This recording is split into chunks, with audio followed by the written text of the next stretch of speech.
మాకు ఎన్నికలొద్దు, మాకు విలీనమే మా లక్ష్యం.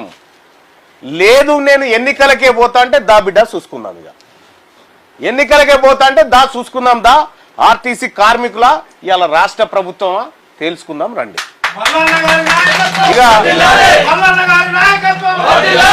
ప్రభుత్వానికి కూడా చెప్తా ఉన్నా, గతంలో కేసీఆర్ ఆయన ఇవే నంగనా చేశాలేసిండు, ఏమవుతుందా వీళ్ళతోని చేసుకొని అని చెప్పి 52 రోజులు ధర్నాలు చేయించినా ఏం చేసినా చనిపోయినా కూడా పట్టించుకోలేదు.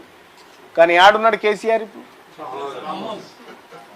మరి నీకు అదే నాశనకాలం వస్తుందో ఏమో, ఆ పరిస్థితి తెచ్చుకోవద్దని చెప్తా ఉన్నా. 2 సార్లు కింద పడ్డాడు కేసీఆర్. ఆయన ఆయురారోగ్యాలతో ఉండాలని కోరుకుంటాం కూడా. ఇలా ఆర్టీసీని కాదని, ఆర్టీసీని విస్మరించి నువ్వు ఈ రాష్ట్రంలో ఏ ఎన్నికలకు పోతావు పో చూసుకుంటాం. ఇక ఇవాళ